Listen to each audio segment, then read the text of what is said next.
It's WrestlePod, the Troopany Show, with your host, James Troopany.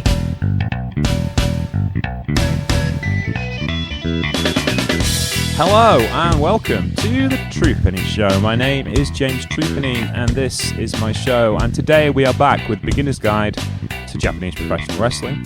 We're looking at All Japan Pro Wrestling today and a couple of other things that went off in the same time period in the early 1970s.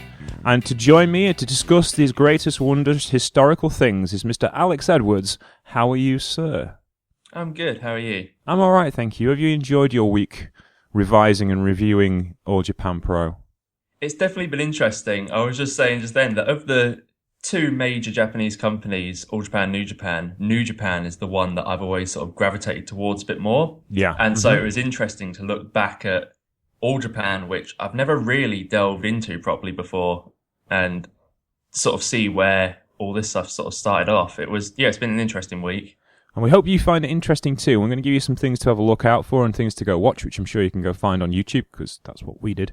And some interesting points in All Japan history. And we're really looking at the King's Road style and the start of King's Road, which is very different from Strong style. And we want to kind of explain that really, really well so you get an understanding and understand better the different styles of Japanese wrestling. Let's start with overall impressions rather than going into individuals, because I think that's really important. When you've got fresh eyes coming to a product, it's something you've not seen before. You're obviously probably calibrating for age. What did you think of this particular style and this particular presentation and how All Japan was trying to pitch its message? So coming at it as someone who got into wrestling in the early 2000s and got into predominantly sort of American WWE style, it was a bit, I guess, strange going back to the 70s and seeing something that's, while you can see the similarities, it's a very different product and it's a very different presentation of wrestling. And so, I mean, it was enjoyable to watch in that you can see, when you watch modern day Japanese stuff, you can see sort of where it came from, and the sort of, you see things in this early stuff which makes you think, so that's why they do this. That's, it's the formative period, I guess. And we were just saying, as we started recording, I was watching a match and a snapmare was being used as a sort of, it was towards the end of a match and it was a big devastating move, a snapmare. Yeah. And I was just thinking, a snapmare is nothing nowadays. And you were saying that in British wrestling at the time, a snapmare was just a transition. And so it's interesting to see not only the different style at the time, but different style sort of where in the world you go. Yeah, I think it's really interesting that, like, and I was explaining to you as well, like I watched a match in the 1970s when I was writing a piece called The Lancastrians for Wrestle Talk, and there was a Royal Brothers versus Johnny Quango and Honey Boy Zimba match where a pile driver and a power bomb were just transition moves. They were just little shine spots for the faces there. That was all they were. They weren't like, proper kind of like match ending, oh my god, destruction moves that we expect them to be today. So there is a kind of, I suppose as well, coming out of the JWA and where things have come before, they're kind of trying to find a style, aren't they? They're trying to lay the foundations for what their style is going to be. As it's clear, I think what's interesting to me, though there's still kind of core elements of JWA that's in New Japan, it certainly seems to break off in a different direction. When we was discussing this with Chelsea, it seemed very different to what we were looking at in JWA. Whereas All Japan seems to be a continuation of what JWA was trying to do with a few tweaks here and there. Does that make sense? Whereas Inoki was trying to recreate wrestling and create this brand new style and revolutionize it, Baba sort of decided to sort of stick to what everyone was used to a bit, build upon it, but still stick to what wrestling was at the time. Yeah, I suppose the difference is Inoki was revolution and Baba was evolution. Yeah, I think that's probably a fair thing to say. And we should really outline the history of All Japan Pro Wrestling, because we haven't done yet, and we've kind of got stuck in there straight away. So let's take a step back. All Japan was formed in 1972. out of the ashes of the JWA. Once Antonio Inoki had left to go and form New Japan Pro Wrestling, the old JWA kind of limped along, but backstage politics, as you know, when there's a power vacuum because one of the big players has left, kind of all went down the tubes. And the first card for All Japan Pro Wrestling, which was Baba's promotion, started on October 21st, 1972 in Tokyo. Now, All Japan Pro Wrestling was kind of unique in the sense of it was actually partly owned by the TV station Nippon TV, which is one of the big Japanese networks that also had a stake in the JWA. So it was inherently there as a television product, which is not something you saw anywhere else in the world. If you look at the UK, the British television, the ITV, paid the promoters to put a show together which they would film, which was probably the best deal in wrestling at the time when you think about it. They didn't have any on cost whatsoever. And the flip side of that was the majority of American companies had a similar deal where the TV company would either film it or they'd make a TV show and sell it to the TV company. But the two entities were different. All Japan was actually partly owned by Nippon TV, which comes into play much later in the All Japan story, but we'll get to that in a few episodes' time. But for now, they've got a TV presence guaranteed, which almost guarantees ticket sales. They have Giant Baba, who is the biggest star of the JWA, probably bigger than Inoki, I would think, just slightly, and they really start off on a strong footing. They're kind of developing, they're kind of taking that JWA style and reapplying it, and they've got a good homegrown roster. Aikio Saito, Kutsuwada, Okuma, Koma, Momota, but I think the really important thing for them is also they have access to the NWA and the NWA World Heavyweight Champion, which they carried forward from their days in JWA. But let's get to the key man, Giant Baba. What's your impressions of Baba, Alex, as the key leader of this particular style and this particular company? Baba was interesting to watch. I mean, he's got a very unique look, especially for the time, being, 6'10", which is huge for a Japanese wrestler. And he comes across as a very, I guess, prototypical baby face, if that makes sense, where, at least from the matches I saw, a lot of it was he'd be selling, come back with a big sort of explosive move and then get the fall, which I think when you look at more modern stuff, so for example, like Hulk Hogan, it's that same sort of the big good guy that gets beat down, hits his big move, gets the win. Yeah. And it was interesting to see that Baba, I don't know if he was like the originator of that sort of thing or if it's something he carried on from like a Ricky Dozan or something like that, but it was very interesting to see the sort of formation of sort of this stereotype that we now have in wrestling. Yeah, I mean, I think the majority of like Japanese wrestlers from JWA onwards did spend time in the States, so he would have had time to learn from the great baby faces in his American runs, and he was very popular. Though he was never a big draw, he was very popular in New York. He was very popular in Puerto Rico. You know, I saw him in having a feud with Bruiser Brody in the late 80s in Puerto Rico. You know, and obviously if you're wrestling Brody in Puerto Rico, that's insane. It's a pretty big deal, yeah. That's essentially like, you know, well, there's going to be a riot. You know there will be. So, yeah, he was really, prototypical babyface.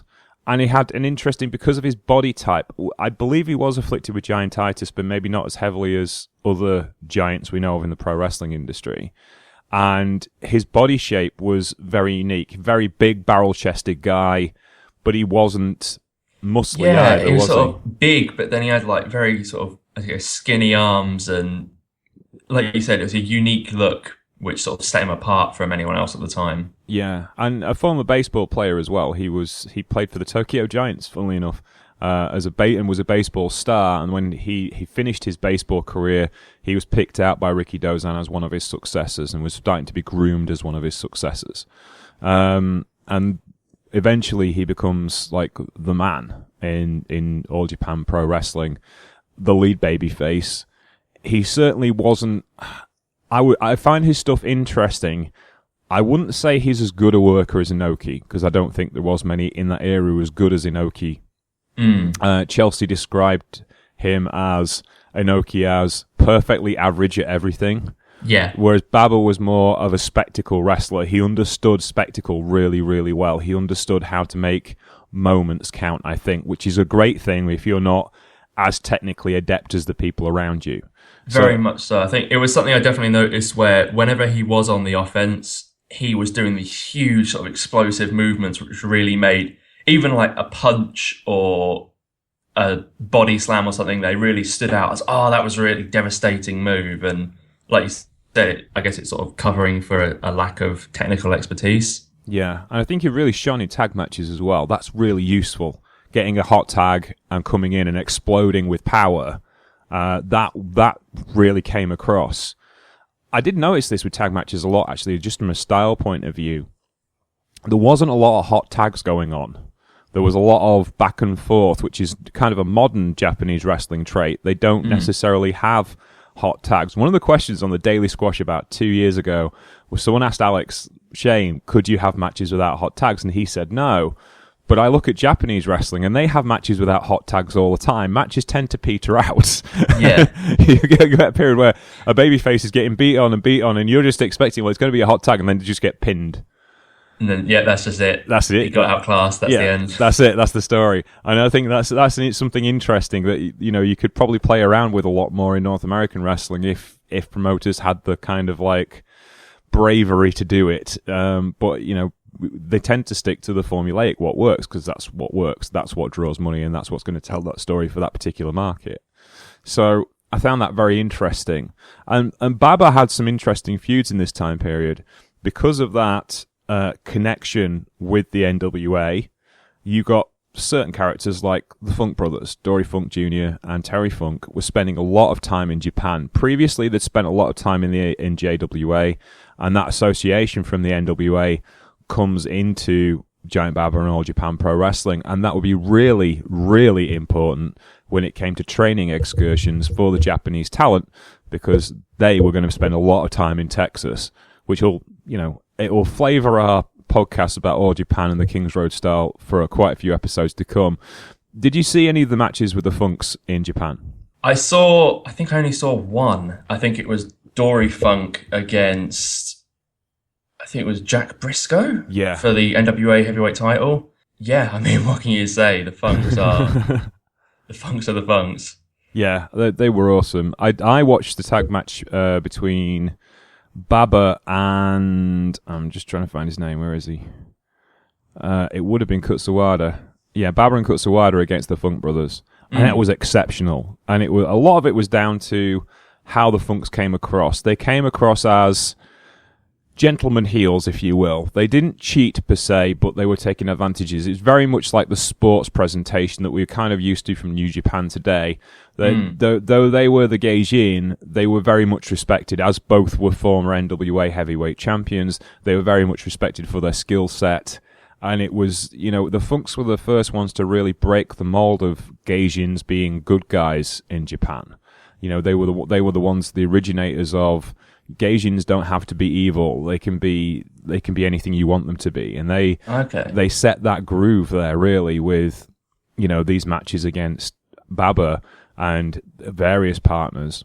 So this sort of early 70s, like late 60s, early 70s was the sort of transition from the nationalistic sort of heel foreigner versus babyface Japanese guy to sort of a more level playing field with a bit of both on each side. Yeah, really. I mean, if you look back and if you compare and contrast the Shaw brothers, say, who were wrestling Rikidozan and Kimura 10 years before, they were, 15 years before, they were a heel team. They cheated. They were bigger than their opponents. They used every advantage and shortcut they could. They would attack between falls. They did everything like that. When you watch Terry and Dory's approach to their matches there, very respectful, shake hands at the beginning of the match. They might take a shortcut or two. They might go through past the 5 count a little bit onto double teams, but generally speaking, they keep it within the realms of the rules, and they make a match interesting through their actions. And there's the classic Terry overselling moments, and there's the Dory being the ice cold killer he can be, but they do it more in the ring than anything else, and that fascinates me because it kind of built an alternate universe for All Japan where these Gaijin that came in were noble, and these guys could wrestle, and they were exceptional technicians. The good example you have there is an NWA World Championship match between Jack Briscoe and Dory Funk Jr. So Jack Briscoe, I guess at the time they were in Florida, weren't they? They were running the Florida territory. So you got the biggest promoter in Florida wrestling against one of the biggest promoters in Texas for the biggest championship in the world in Tokyo. And you can see how important the NWA becomes to All Japan in that moment. And that's the one I saw. And they have an hour-long match. It's like, or almost hour-long. It's crazy. Yeah. And held your attention for an hour? It was good. I mean, there was a lot of sort of ground-based stuff, which obviously you're going to have to do that when you're going an hour to just sort of have a little bit of a breather. But no, it was a good match, and they kept my attention right the way through. Like, even when they were on the ground, they were doing this sort of really sort of interesting submission-based style, and it was cool to see. Yeah, it was really interesting, kind of like the business options they had there, and who could come in and do things, and who could do different things, and the people they were getting as Gaijin talent. Some of them were coming in on short terms via the NWA connection, like the Funk Brothers, like the Briscoe Brothers. Some were coming in on slightly longer deals, like Abdullah the Butcher, which we talked about a lot in the New Japan episode, and sometimes we get overlaps with this because people went back and forth. So Abdullah really started in Japan, in All Japan. He didn't start in New Japan. He went to New Japan after building a name for himself in All Japan. And one person I found really interesting was the Destroyer. The Destroyer made his name his first run by wrestling Ricky Dozan in the early 60s. And the Destroyer was a former amateur wrestling great called Dick Bauer, who started off in the AWA. And he went to JWA. He wrestled Ricky Dozan in front of the biggest television wrestling audience of all time. I think it was a 63% rating in 1962. That made his name for him. And he was the PWF US champion in All Japan. He signed for 6 years in the 1970s, and he just stayed in Japan. Didn't wrestle for anyone else. Didn't do shots for anyone else. Just stayed in Japan. He was a babyface. He was a technical mat wrestler. I think he lost the championship a couple of times to Abdullah. I saw one of his matches with Abdullah, which was really interesting because it was blood everywhere. Yeah, I think I may have seen the same one. It's just... I was kind of like fascinating me is like, here's Dick Bauer. He's clearly a guy who's really at home in North America. You know, he wrestled for the AWA, and since he retired, he stayed in North America. I was joking with Chelsea during the week because I wanted to go visit his golf course. He has a golf course in Akron, New York called the Destroyer Golf Course. That's fantastic. That's awesome. I'm trying to persuade Chelsea to take up golf just so she can go visit that for us and take some pictures. And he just went there for 6 years, and he was on good money. He was a PWF US heavyweight champion. He was a good draw. He had some really cracking matches. I found that interesting, and that I guess he was kind of the prototype for what would happen later in All Japan when Baba started to tie up people in deals longer term. But he was kind of like the first guy to do that. I found that really interesting, and the matches he had were really interesting as well. Did you see the one with Abdullah in the I guess it must be like a public park or something? No, it wasn't in a park. The one I saw was back in 74, I think it was. It was him. They were in an arena, and it was very bloody. It was a big sort of brawl all over the place. It's just interesting to see how the crowd reacts to that kind of thing, because they get really hot for this sort of thing, but then they also get really hot for the sort of slower ground-based stuff that we were talking about with Jack Briscoe and Dory Funk. It's just interesting to see how, no matter what's in the ring, they're reacting somehow, and they're really getting into it. Yeah, well, I mean, I watched 2 matches with Dick Bauer. I watched him. The first one I saw him was watching wrestling Mil Mascaras.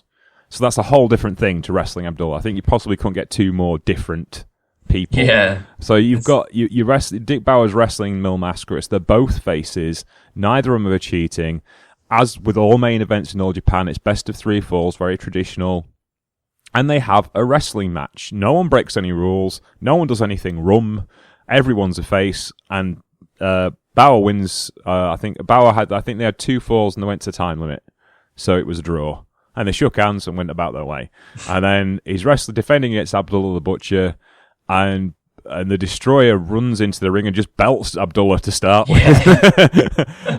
Just like belts him across the face with the championship belt or something like that. And then they just start brawling around this. The one I saw, they were outside. It was a public park, or must have been a public outdoor venue. And they're just brawling around the crowd for 10 minutes. They don't even get in the ring, and the referee's just screaming at them to get them back in the ring, and they just don't go. And that just makes it even better that it was outside as well. And it's just 2 guys having a brawl in the middle of the park. Yes, family-orientated entertainment. There you go. And there's blood flying everywhere. And of course, Destroyer's mask is half pulled off, and he's got big gouges in his forehead. And there's Abdullah who's bleeding because it's Abdullah, and that's what he does. Yeah, the one I've seen is Abdullah's like just basically stabbing him in the forehead with a spike, and his like Destroyer's wearing like the white mask, all covered. It's all red on the face. It's really bizarre. Like, you know, we tend to think of All Japan Pro Wrestling as one of the most conservative wrestling promotions there is. You know, when we get later on, he was very dismissive of his former proteges Tenryu and Atsushi Onita for getting involved in what he called garbage wrestling, the hyper-violent wrestling of FMW and IWA. Yet you look at these matches, and one of the bloodiest matches I actually saw in this period I've been looking at was Giant Baba versus Fritz von Erich from about 1976.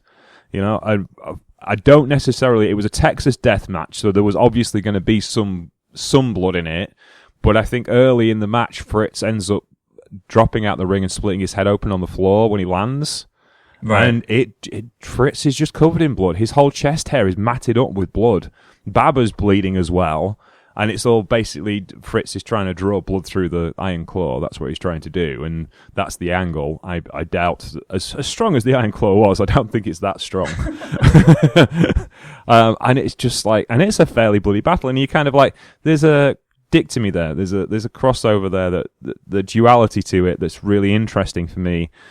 When we think later in All Japan, we think of Tenryu and Jumbo Tsuruta and Atsushi Onita, and that 80s period of great wrestling that lays the foundation for the Triple Crown era with Stan Hansen and Steve Williams and Kawada and Misawa. But there was a lot of maneuvering to get the King's Road into place before you got there.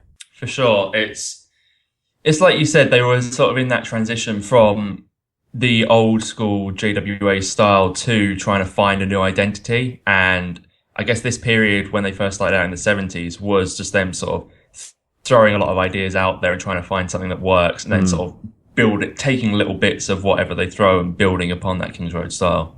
Yeah, I mean, and I found it fascinating that you've got so many different styles of wrestlers. I'm just looking at the PWF Championship, which is the number 1 championship for All Japan. There was the United National Championship, which was kind of like the co-number 1 championship. They were kind of doing 2 titles at the top long before the Intercontinental and IWGP Heavyweight Championships as well. That's an interesting point. But you look at the big draws as a championship reflects. In the first 10 years of the company, from 73 to 83, Giant Baba, Tokamata, Billy Robinson, Abdullah the Butcher, Giant Baba, Harley Race, and Stan Hansen. And that's how many champions there was in that 10-year period. And it's like, you don't get many different styles than that. It's just sort of all over the place. Yeah, you've got Giant Baba, who's this big spectacle-led fan favourite, and then you've got Billy Robinson, arguably the most technically proficient pro wrestler of all time, against Abdullah the Butcher. How does that work? Actually, I've seen that match. It is actually phenomenally good because they're both pros and they know how to make it work. And then you've got Harley Race, the definitive NWA champion, and Stan Hansen, the Texas Brawler's Texas Brawler. You know, you have such a wide-ranging kind of way of how this all fits together. It's interesting that all of those different styles make up the King's Road style. For sure. But then when you watch a King's Road match, you do see the sort of elements of each in there. And like you said, it's interesting to see how a new style can be brought about just by combining little bits of other things from elsewhere.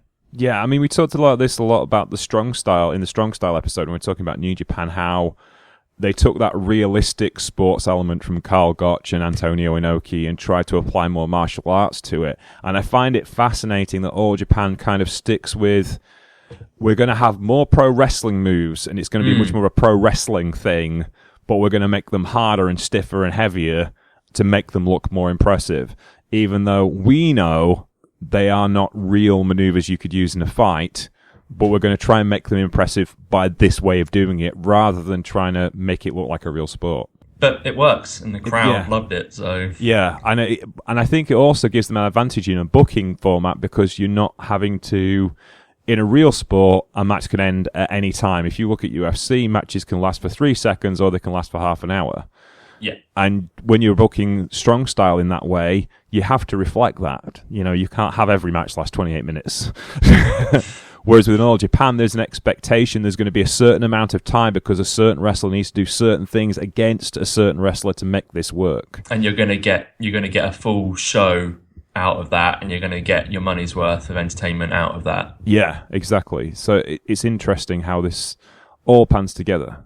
Let's have a quick chat about championships, because like I said, there was actually 3 major titles. There was the PWF Championship, and we'll talk about the PWF in a minute, because that was interesting. There was the NWA International Heavyweight Championship, which was the title I talked about from JWA, during the JWA episode, that was founded in 1957 when Luthez went on a skiing holiday and needed a title championship to defend.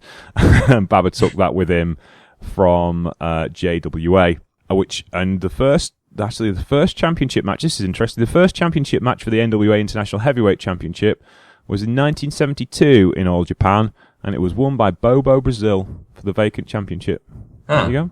There's a big name you don't hear too much of in Japan. Yeah, I hadn't even really realised that he'd been in Japan. Yeah, there you go. And then Kentaro Oki won it in Hiroshima, and then Dory Funk Jr. had it for a while as well. So yeah, interesting. And there was also the United National Championship, which was founded in where was that from? Originally from St. Louis, Missouri. So it was a championship based in the United States of America, which found its way to Japan over the 3-year period from the early 1970s. And the first, actually, interestingly, the last champion in the JWA of that belt was Antonio Inoki. Wow. Yeah. Well, there you go. And eventually it found itself to All Japan via Seiji Sakaguchi, who won the championship in 1972, and it became an All Japan stalwart. Now, essentially, you had 3 major championships in the company over a period of about 20 years or so. Now, today they're all part of the Triple Crown Championship. But there was good reasons for keeping those championships apart, I think, in that particular time period, because it allowed people to establish themselves and really get over with a belt. And you didn't have that how can I put it, the secondary championship feeling like a secondary championship. Because when I watch these title matches, they all seem very important. Do you know what I mean? Yeah, I understand what you mean. And I guess it also gives more of a excuse, I guess, to have people. So, for example, if they were to bring in a Gaijin for a short tour and he wins the title, they don't have to have him drop it before he goes, because they've got the 2 others to rely on in the meantime. It gives them more options to do more with their storytelling. Yeah, and they had even lower championships like this. The PWF had the US Heavyweight Championship that Dick Bauer the Destroyer had. You know, so there was. I think sometimes, you know, some companies have the problem of just having too many championships. WWE get accused of this a lot, and I can understand that.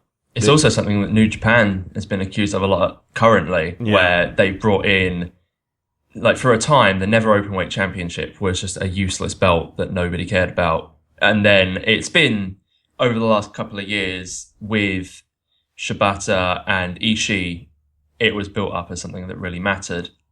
But then them introducing the 6-man tag team titles early this year, it's just sort of like, is that one too many. Yeah. I mean, I can understand the need for it when you're headlining a lot of your smaller shows with 6-man tag matches. It just gives them something to sort of be for. But yeah, it's a criticism that's been thrown around. Yeah, but this seems to work.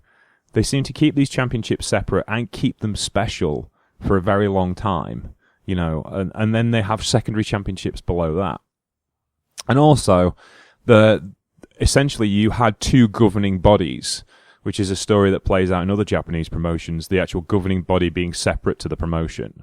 So you had the NWA as the main governing body, but you also had the PWF, the Pacific Wrestling Federation. Am I right with those initials?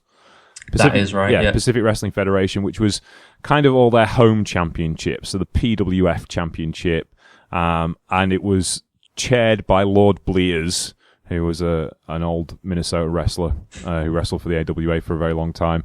And he was the representative of the PWF, and he was the one that made all the decisions as far as the championship committee was concerned, on the screen anyway. So I guess you could say it's sort of similar in a way to how New Japan had the IWGP. Yeah. I always found it interesting how a lot of Japanese companies do that, where their championships won't be like the New Japan Championship or the All Japan Championship. They'll have an external governing body. It makes it similar to sort of boxing in a way, I guess. Yeah, I think that's the interesting thing. I think and you know, you can look at even like the Joshi promotions. All Japan's major championship wasn't the All Japan Women's Championship; it was the WWWA Women's Championship. You know, it was the old. There was history there. There was lineage from the old WWWA, which had lineage to the original Women's Heavyweight Championship. So there was good reasons for doing that. But when Chigusa Nagayo starts Gaia, she sets up the AAAW organization to be the governing body for Gaia. You know, it wasn't until like the last 10 or 15 years or so that the promotion has its own championships. So yeah, it is interesting, and it does kind of give a sense of legitimacy to what you're doing as well, especially if you've got highly respected retired wrestlers like Lord Blears looking after that particular administrative side for you as well. Yeah, for sure. And I guess it may also be sort of that NWA influence, where obviously the NWA was the governing body for a lot of the territories across America, and it's something sort of carried over to Japan. Yeah. It's interesting as well, the names that they've got that are coming in to All Japan. We talked a little bit about Billy Robinson and his run with the PWF and United National Championships. Did you see much of Billy in this particular era? Again, a couple of matches, but not too much. It was just, it's like you said, where they had a lot of different styles clashing in there at once, and it's almost like when you think of the early UFC, where the concept was different fighting styles going up against each other to see which fighting style is the best. Yeah. You get that sort of thing here, where, like we were saying, you have Billy Robinson being the sort of perfect technical wrestler, and then you have Abdullah the Butcher, you have the Sheik, you have Stan Hansen, you have Giant Bubba. It's like, it's a lot of different styles all clashing together, and Billy Robinson was one that he stood out, I guess, as very influential in the sort of style that we would see going forward. Yeah, he was also a trainer there, if I remember correctly. Might be why then. One of the first books I read as a wrestling book that actually went inside the business was a book called Thumbs Up Boy, which is the story of British wrestler Joe Cornelius. And Joe spent a lot of time in Japan he spent a lot of time globetrotting the world in the 1960s for the main reason he couldn't find too many jobs in the UK, and he would get a phone call from a promoter somewhere in Singapore or India or Australia, and he'd get there and Bert Azarati would be waiting for him at the airport, and he'd say, thanks for coming, no one will wrestle me here.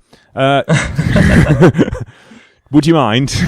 Yeah, just do us a favour. Yeah, just do us a favour. And as Joe said, it was a typical Azarati match of he would make you look like an absolute $1 million for the first 2 rounds, and then he would kill you.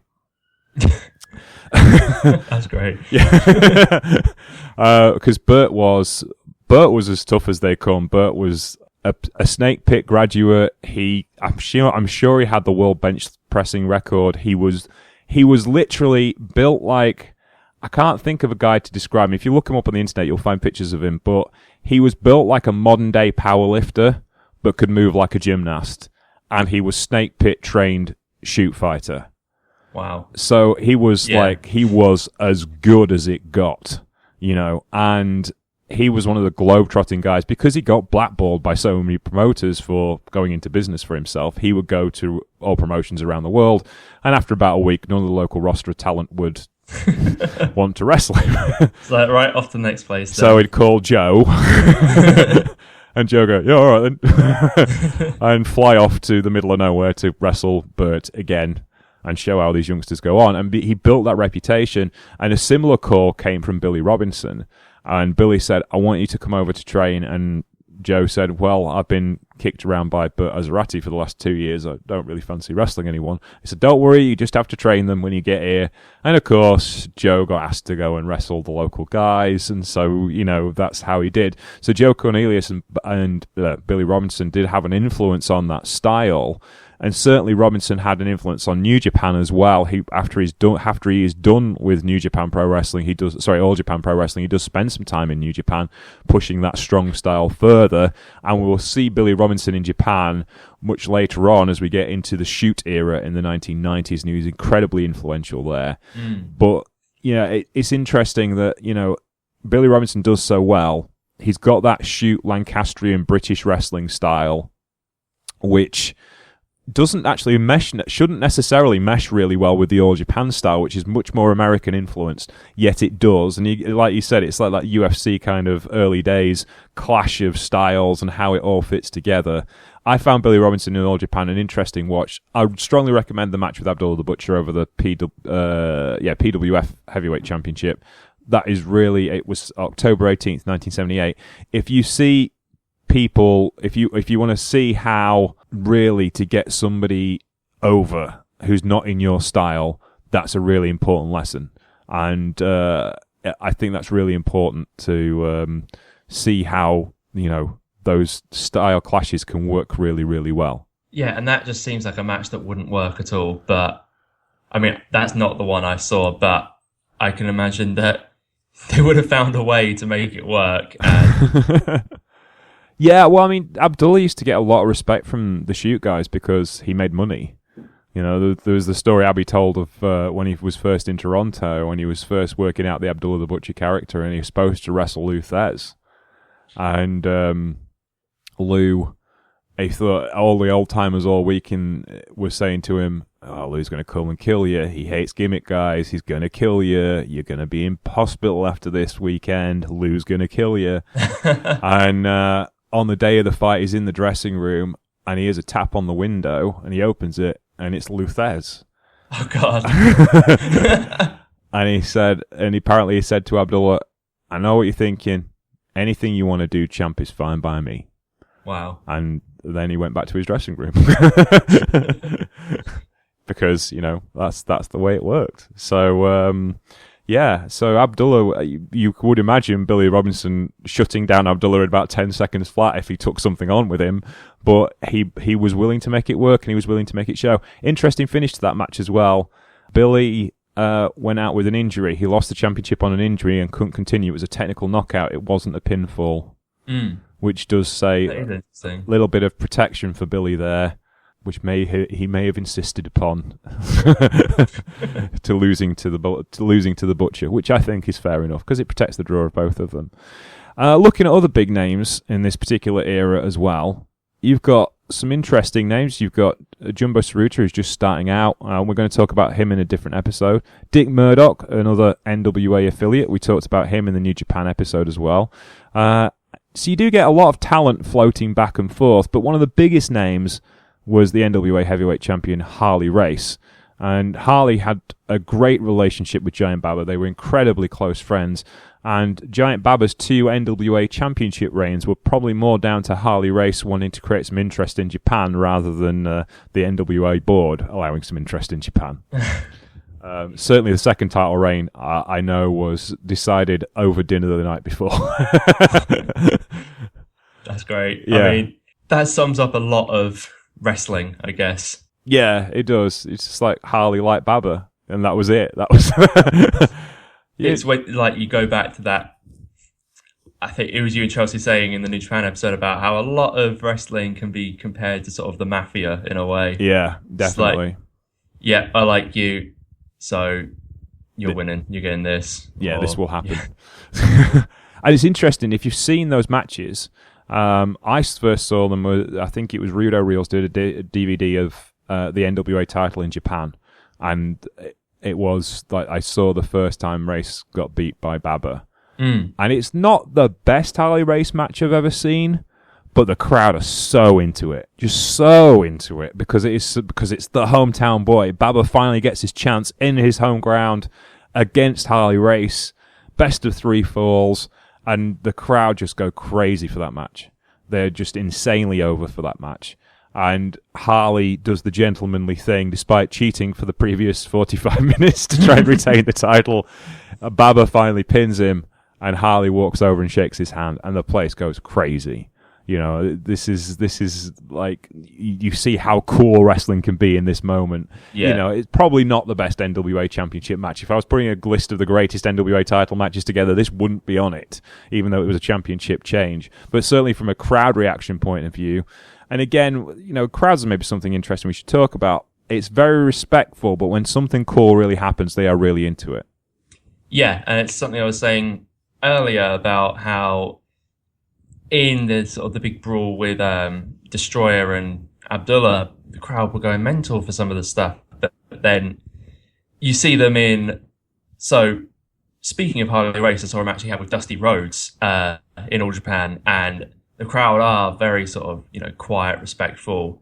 They'll clap when a move happens, and they'll go back to sort of observing. And that's the sort of stereotype you have of Japanese crowds. But there are the moments where they do get really into something and they're going crazy, and it's cool to see how telling a story well can really get people into something and get people really riled up. Yeah, I think that's you know, and I think Harley Race, master storyteller that Harley Race was, he was just the guy to be NWA champion in this era. You know, and there's no knock on the other NWA champions of this era, but you know, Race's matches are all about telling stories and making the local guy look like $1 million. That's basically what got him to be so useful to the NWA. He was a guy that prided himself on making the other people look good, and this did All Japan Pro Wrestling no end of good as well. You know, it really established the company.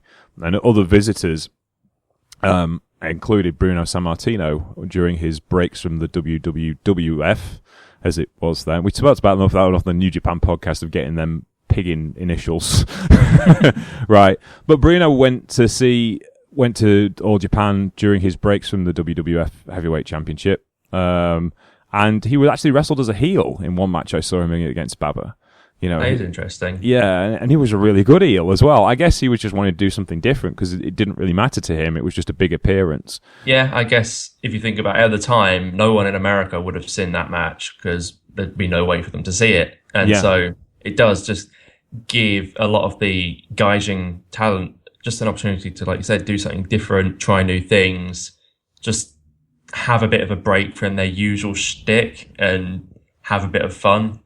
Yeah, I think so. You know, and also Baba was another big friend with Sammartino. Bruno actually bought him a car. You heard this story? That's nice. No, I haven't. This was Bruno was. I think he was like stood waiting outside the hotel, just talking to people. And Joe Higuchi, Tokyo Joe Higuchi, he was a booker for All Japan for years and years and years. And he's talking with Joe, and Baba gets out, climbs into this tiny Datsun, like folds himself into it and then drives off. And he's talking to Joe, and he goes, "Why doesn't he buy a bigger car?" And Joe says, "Well, you can't buy big cars in Japan. They don't really exist, and we can't import them. It's really hard to get imported cars." Yeah. He said, "So we just have to put up with what we got." And he went, "Well, if I gave him a car?" And he was like, "Yeah, that would work, because it's a gift. You don't have to worry about taxation then." Okay, then. So when Bruno went home, he was selling his Cadillac, and he shipped his Cadillac to Japan for Baba. Ah. And it's just because it was like, Baba That's deserves really a nice. ride. Yeah, and when he went back to Japan, he saw Baba get in the back of his Cadillac with a big cigar, and he had a driver, and he was much happy. So that was so cool. And apparently kept it till the day he died as well. So there you go. Would not part with it because it was a gift from Bruno. And it's just like those cool stories about pro wrestling as well. We know enough horror stories about guys getting stiffed on deals and ruthless promoters. But Baba was a really respected promoter in the NWA. He was respected in Japan. His word was bond. Dynamite Kid talks in his autobiography about when they left All Japan Pro Wrestling. He'd signed a contract for All Japan, but they'd never shaken hands on it. And he didn't necessarily feel bad about it because it's like, well, WWE would probably sort that problem because they were talking to Baba anyway. Yeah. But if they'd shaken hands on it, they would not have gone to the WWE. And Baba insisted. Baba had his thumb in the air to what was going on in the wrestling world, and Baba had always given the guarantee for the next tour to make sure they came back. And on their last tour before they finished with All Japan, whilst they were still in the WWF, Baba said, you can pick up your bonus next time you come. You pick up your starter check next time you come. Yeah. And of course they never went back. So he was very smart to the business, knew exactly what was going on all over the wrestling world, knew exactly what was going to happen, which promoter, which wrestler. He was smart. He could maneuver the winds. He kept the NWA on side until they were no longer useful to him. He was the master promoter, really, when you think about it. Yeah, it sounds it. It's like exactly what you'd want in a promoter. And I guess you were talking about in the New Japan one about Inoki being the master sort of politician, and in a way, I guess Baba was sort of similar. Yeah, maybe in a nicer way, but very much in the way of knowing how to get people on his side and keep them on his side as long as he needed them. Yeah, I think that's the interesting thing. He had close relationships with Texas, with the Funk Brothers. He had close relationships with the Briscoes, so that brings in Florida, and it brings in St. Louis, Missouri. The big wrestling cities in North America. He was highly respected as a promoter, highly respected as a wrestler. Would go to the NWA territories as a draw, would go on tours as the NWA wanted him to. We need a draw here. We haven't had you in a while. Will you come? So he always did his due diligence to the other promotions in the NWA. He was an attraction within himself. He was a good wrestler. He was a good booker. He knew his limitations, but he knew how to get the best out of everything. And I think that's the key difference between him and Inoki. Inoki was more ambitious, I think. And not that Baba wasn't ambitious, but he was more patient. He was a guy who was willing to wait things out and see how things developed and then build his ideas on what he already had. And I think that's the difference between that evolution and revolution approach. Because it's evolution, you're always building on the history you have. And because of Inoki's revolution, you're always starting from scratch nearly every time. Yeah, and it's, in terms of being a good promoter, I guess, really both ways worked out, because look at going forward into the 80s and 90s, both companies were huge. But when you look at sort of what you'd want as, I guess, a boss, the evolutionary sort of be patient, respect the history and build upon it, and be sort of take things slow and be smart about things is sort of what you'd think would work better.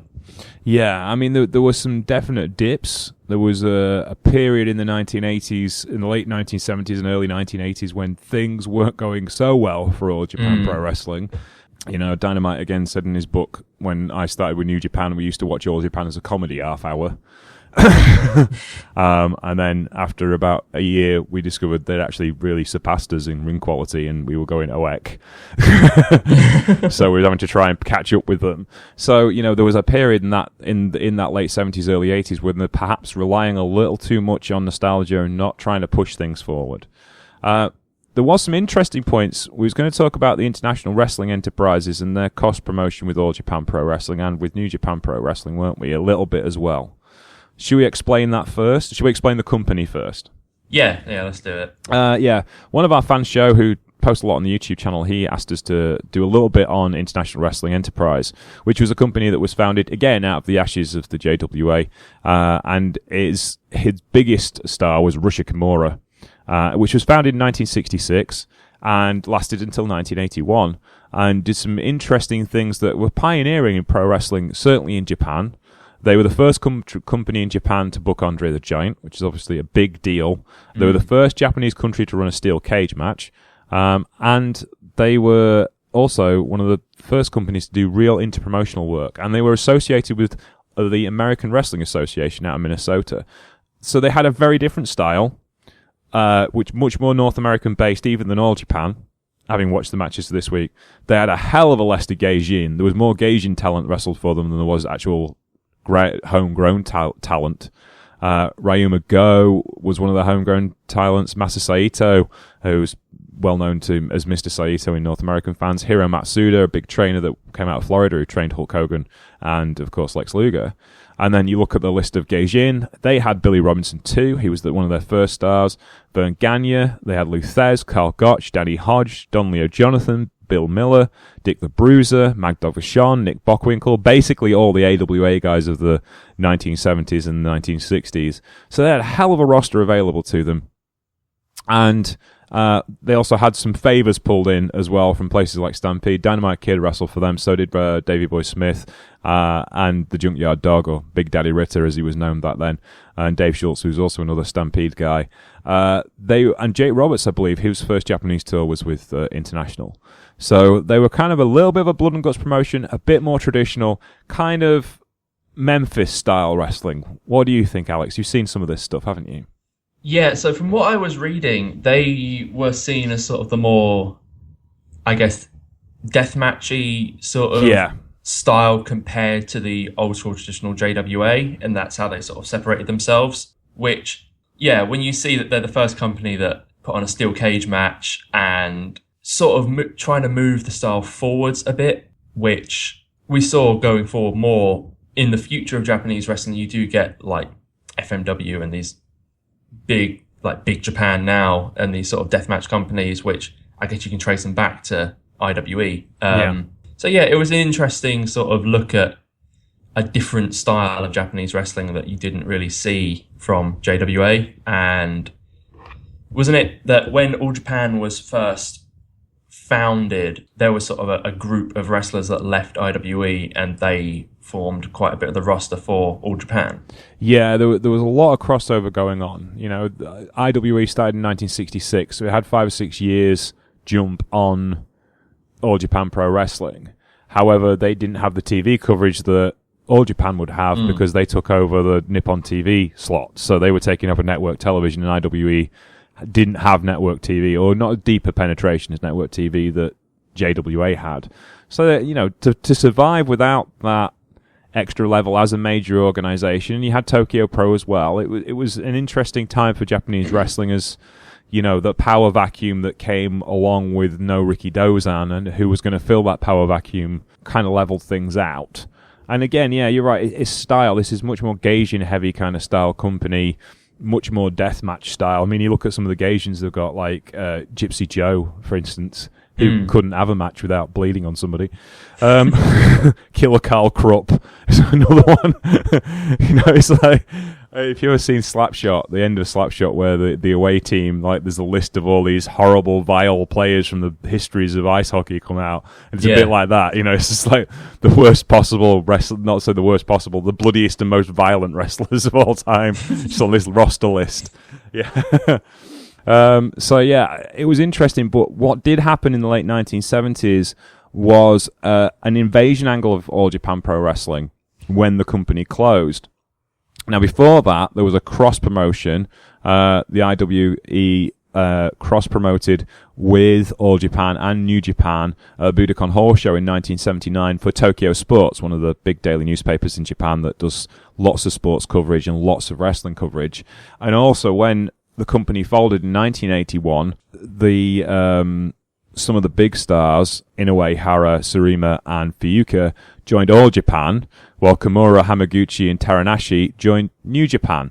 and they both created stables, had an invasion angle in Japanese wrestling, which was the first time that happened. And that's way ahead of its time, because when you think of sort of American wrestling, you don't really see that sort of thing until the NWO in the late 90s, and this was like 20 years before that. Yeah, this was the first time it had been done. It had been done in two companies at the same time. It comes back. It's a standard kind of storytelling device in Japanese wrestling. This was the first time it happened in 1981, but you're right, it's so ahead of its time. You know, each time I think about this angle, because when me and Ben talked about New Japan and the arena filling time a couple of years ago, it was on the True Penny show, and the arena filling times of the 1990s, the biggest feud of that period was the ailing UWFI versus New Japan Pro Wrestling, which was another invasion angle, which was the actual basis for the NWO. But that was based on another invasion in All Japan Pro Wrestling from Riki Chosu's group who had left New Japan, which was based upon the IWE breakup and the two groups that ended up being formed in All Japan and New Japan. So this is the first time it happens, but you look at there's the All Japan fallout with Riki Chosu, that's the next one. There's the UWFI invasion, that's the next one. There's the NWO in WCW, there's the NWO in New Japan, there's the Funkin' Army in FMW, there's the IWA invasion of FMW and IWA closes down. So there's at least 7 or 8 examples that have happened since then. I mean, if you look at it now, you had the Suzuki Gun invasion of Noah. Yeah, there's another one. And then you've also, at the moment, you've got the Noah sort of invasion of New Japan. That sort of feud with Noah and the third generation. Yeah, so this has become, I guess it's just a motif of Japanese wrestling. You know, I think again it comes down to that collectivist culture. You know, part of, and it goes back even far as Riki Dozan with the sumo kind of style of organization of pro wrestling. You know, JWA was based upon the principle of a sumo stable. You know, you have a bunch of guys, there's a hierarchy within those bunch of guys in that dojo. That dojo trains those guys and they go up against the other stables guys. And originally JWA was like a stable dojo. And then as you develop pro wrestling, there becomes the idea of factions within the dojo. You know, there is, these are my guys, those are his guys, which gives you factions like Bullet Club and Chaos and Les Ignorables today, but gave you the classic factions like, well, Crush Gals in All Japan Women and Burning in All Japan in the 1990s. So these factions become almost as big as the company and are centered around big stars and Tenaru Gun and those groups as well. So it's really instilled and ingrained, and because you've got 2 separate companies and 2 separate philosophies of pro wrestling, that's really interesting, and how this becomes such a big storytelling device. Yeah, and I imagine, especially with that, there must have been so much backstage politics involved there.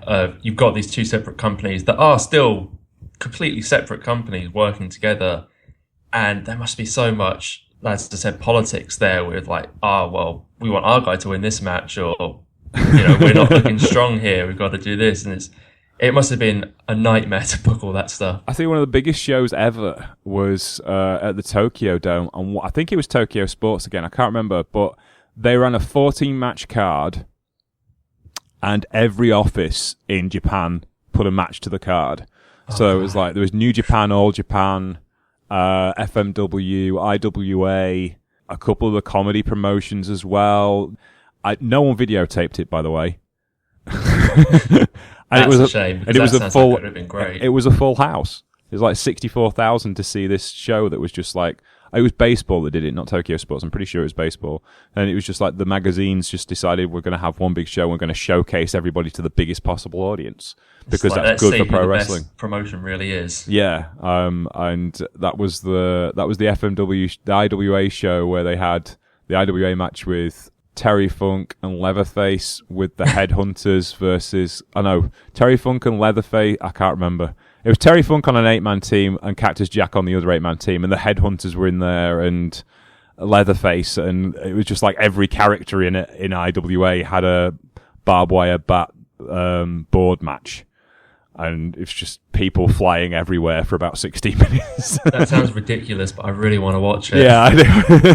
And apparently nobody had a camera on it. Not one person in the entire building had a camera. That seems crazy that they'd put together such a big show, pack it out, and not film it. Yeah. It seems insane. I've not been able to find it. I'll have to see if I can. But yeah, it's just madness. But there you go. But yes, so yeah, we'll wrap up with some key tenets here. You know, every style we've looked at, we've tried to give you key tenets of what's going on. So in King's Road, per se, we're looking at a lot of Asian influence. We're looking at main events that are different to New Japan because they're best of 3 falls. So the storytelling style is very different. It's much more traditionalist. It's much more about pro wrestling moves. And you're starting to see a move towards very stiff matches. You know, I think the Funk brothers described it. I was listening to Terry Funk the other day on the Art of Wrestling podcast, and he was saying, like, the Japanese guys took it very seriously. And we were there and we could take their jobs. So they made sure we knew that they didn't like that. You know, and we gave back as good as we got. So you're starting to see this evolution of a stiff style that is kind of like the epitome of King's Road as we move forward into the 1980s and into the 1990s. There's lots of variety going on there. It's not just about traditional wrestling characters, but there's lots of masked wrestlers, there's brawlers, there's a little bit of blood and a little bit of violence, but only when it's necessary. In a way, it's a lot more influenced by American wrestling, where you've got that sort of a show that's got a little bit of something for everyone, and it's sort of an overarching sort of story-based product, rather than what you saw with New Japan going in the sort of martial arts direction. Yeah, so it's a bit more entertainment-based, if you will. Rather than being sports-based. Of the sports entertainment dichotomy, it's closer to the entertainment than it is of the sport. But we'll see in future episodes how the King's Road style developed into something certainly unique and very influential on the rest of pro wrestling. For sure. Especially when we get to, you know, the sort of the high period in the 90s. It's a lot of that stuff is... Really, really, really good. We can probably spend about 3 episodes on Misawa versus Kawada, really, then, and just watch them. And then in June of that year, they wrestled each other again. And let's have an hour just breaking down this one match. Right then. Thank you very much for listening today. I'd like to thank Alex Edwards. That's Alex_Edwards_ on Twitter if you would like to talk to him. Thank you very much, sir, for your time. And thank you for having me.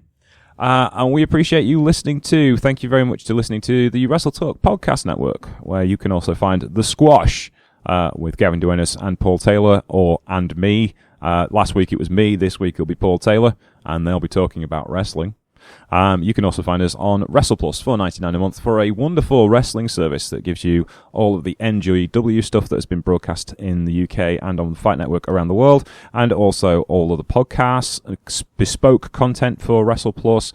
We've got cool videos, we've got shoot interviews. It's awesome for $4.99 a month. Thank you very much for commenting on our iTunes and on our SoundCloud, on our YouTube videos. We really do appreciate that. We will get some read out. If you give us some more comments, that'd be really, really cool. We could read some of those out, because we do like hearing what you think of the show, and we genuinely appreciate you listening, and we generally appreciate the time you put into listening to us. So thank you very much. That's been the True Penny Show. We'll see you next week. Take care. Bye.